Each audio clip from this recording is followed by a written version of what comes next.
وہاں پہ registrar office کے کرسی پہ براجمان ہے. آج میرا اس سے سوال ہے, یہ زندگی کتنی ہے؟ کیا آپ نے اپنے رب کو منہ نہیں دکھانا؟ ان بچوں کو, آپ کے گھر میں جو بچے ہیں, اگر آپ ان کا فیوچر سیکیور کرنے پہ لگے ہوئے ہیں, تو وہ شخص جن کی جمع پونجی وہ سمیٹ کے ایک فائل انہوں نے خریدی, آج 20 سال سے وہ اس انتظار میں ہے کہ ہمیں انصاف ملے گا, لیکن انصاف تو انہیں نہیں ملا. وہ جائیں تو جائے کہاں؟ تو اسی کے اوپر آج ہم بات کریں گے. ہمارے اسٹوڈیو میں موجود ہیں انہی متاثرین میں سے ایک ایسا شخص جس کی داستان سن کے آپ خود یہ محسوس کریں گے کہ اس کے اندر کتنا دکھ درد موجود ہے. فرق نقوی صاحب ہیں, یہ متاثرہ ہیں Jinnah garden FECHS federal employee cooperative housing society کے. تو فرق نقوی صاحب, آپ نے کب فائل پرچیز کی اور آپ کو وہاں پہ کیا پرابلم پیش آئی؟ بسم اللہ الرحمن الرحیم. فیض صاحب آپ کا بڑا اچھا انٹرویو ہے, بہت اچھی آپ نے اس کا ذکر کیا, اس کو میں بھی تھوڑا سا اور بڑھاتا ہوں آگے. آپ نے بتایا کہ جو خود اس وقت صدر بنے ہوئے ہیں وہی ڈیولپر ہیں, وہی پراپرٹی ڈیلر ہیں, وہی سب کچھ ہے. یہ میں نے فائل لی 2005 میں. اچھا 2004 میں نے ایک پلاٹ لیا تھا آپ کے اس ڈیولپر کی, میں آپ سے بات میں مجھے یاد آیا.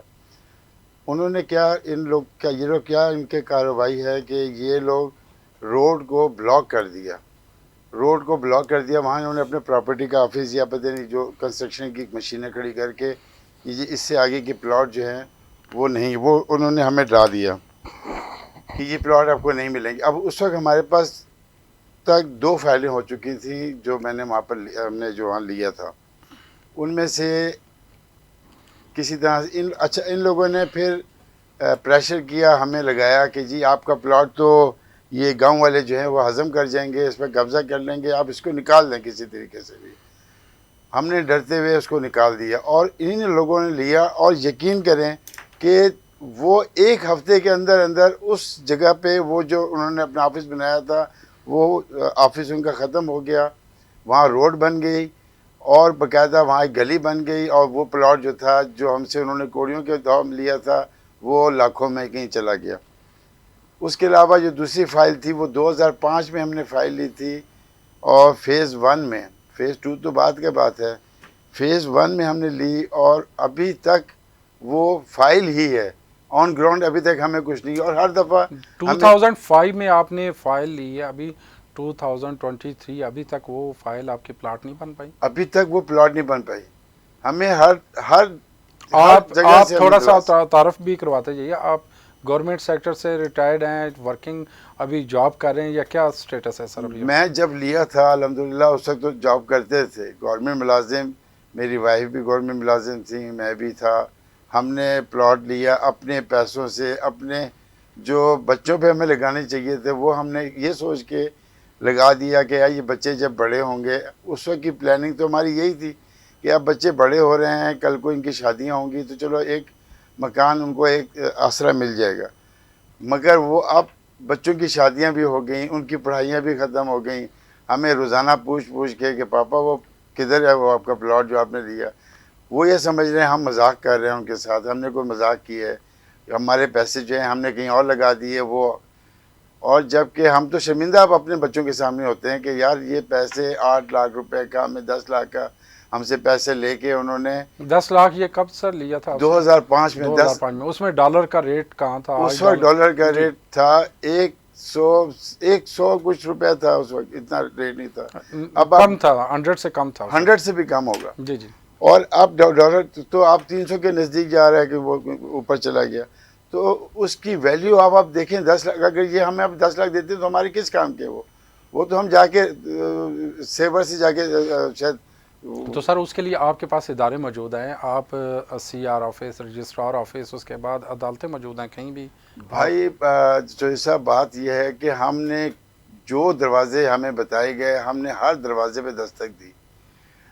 ہم نے کمشنر کو بھی کہا, ڈپٹی کمشنر کو کہا, مگر کوئی ہماری بات سننے کو تیار نہیں. سب کو پتہ ہے ہر چیز آن پیپر ہے کہ یہاں پر کیا فراڈ ہو رہا ہے. آپ تو گورنمنٹ کے ملازم ہیں, آپ کو تو پڑھا لکھا طبقہ ہے, آپ کو کیسے انصاف؟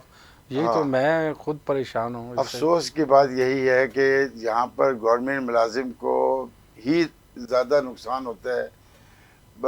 پرائیویٹ والا تو کہیں اچھا بنا لیتا ہے.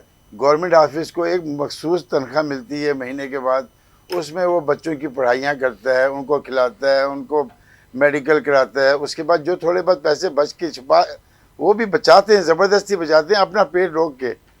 کہیں ہمیں شاید ہو سکتا ہے ہمارا بھی دل چاہتا ہو کہ ہم اچھا کھانا کھائیں, اچھا پہنیں, مگر ہم نہیں پہنتے کہ یار یہ بچوں کے لیے رکھتے ہیں, اور اس کے لیے ہم پلاٹ لے کے رکھتے ہیں کہ یار یہ چلو بچوں کے لیے اچھا مستقبل بن جائے گا.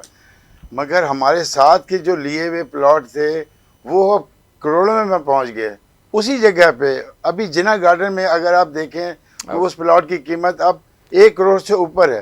12-13 ملین کے راؤنڈ اباؤٹ ہے, اس سے بھی کہیں زیادہ اس کے اوپر چلی گئی ہے. جی. تو آپ ہمارا بھی کیا قصور ہے؟ یا تو ہمیں بتائیں ہمیں کہ ہم کس کے پاس جائیں.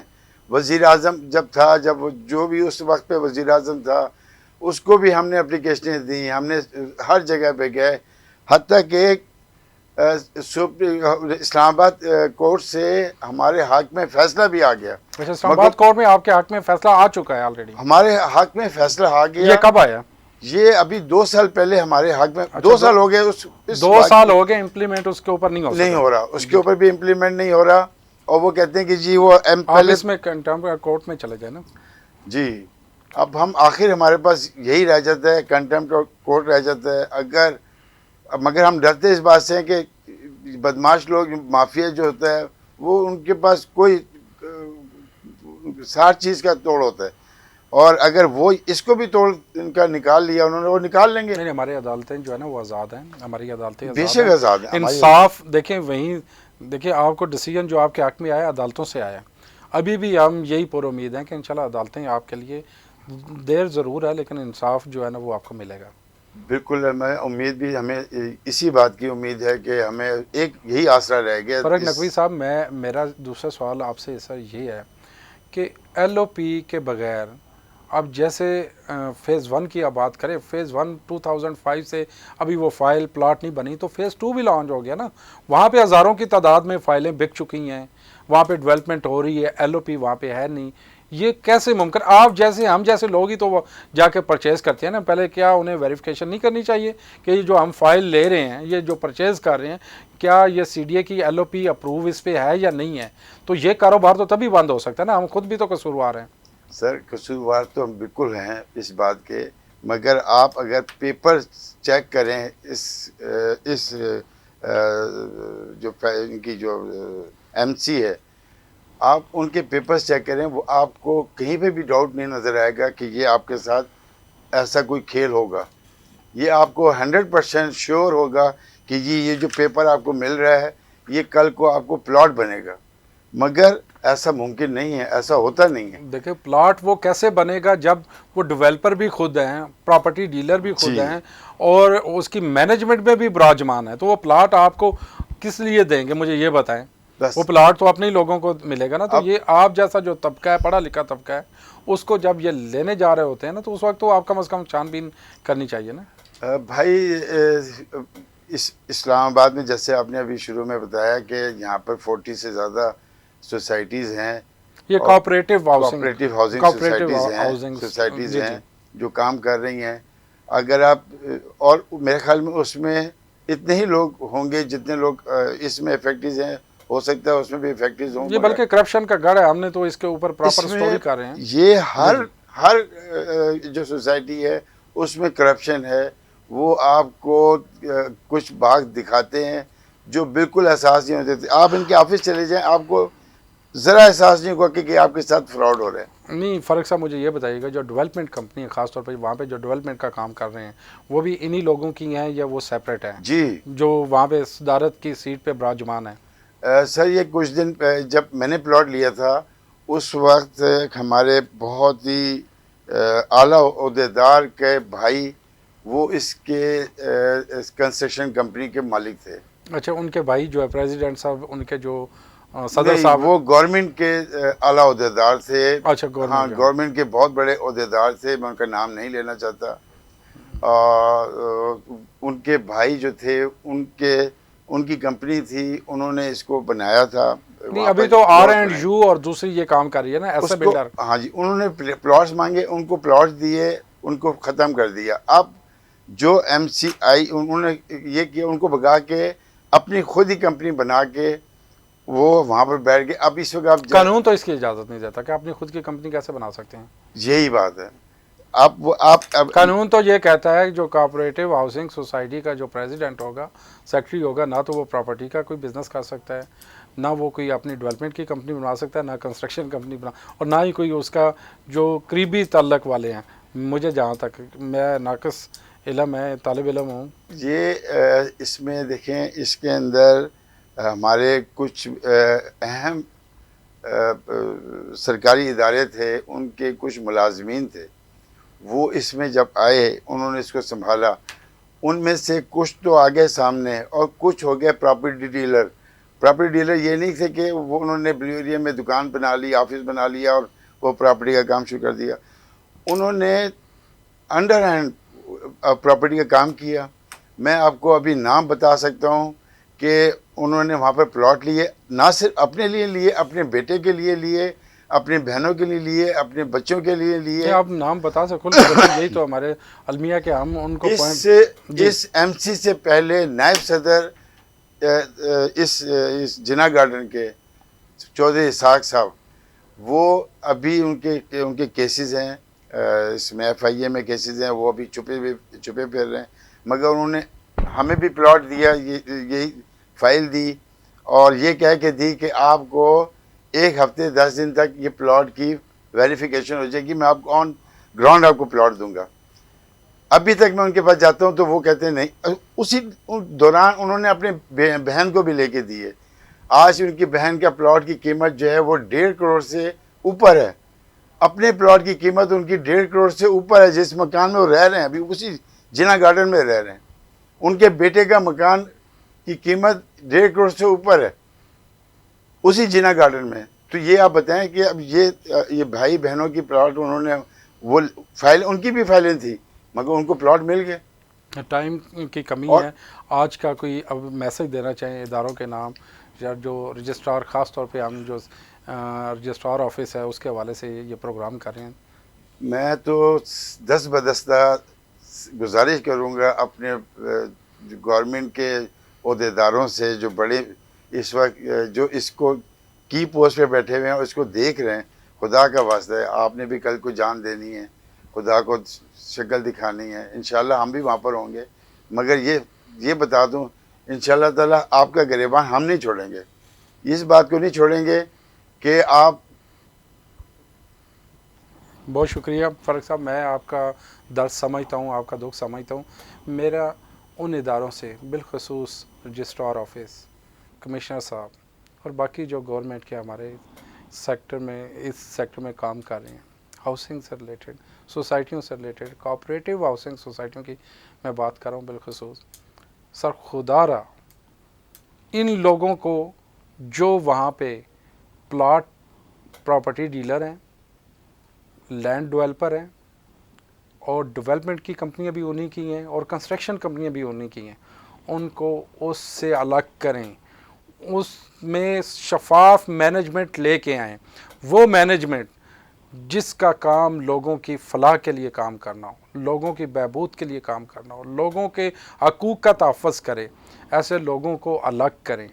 اور آپ نے بھی جواب دینا ہے. ایک عدالت یہاں پہ ہے, ایک عدالت وہاں پہ لگے گی, جس طرح فاروق صاحب نے کہا, لیکن وہ عدالت خدا نہ خواستہ اگر ہم نے وہاں پہ جواب ہم سے پوچھا گیا تو ہم کیا جواب دیں گے. تو اسی کے ساتھ ماجد چودھری کو اجازت دیجیے گا. اللہ حافظ.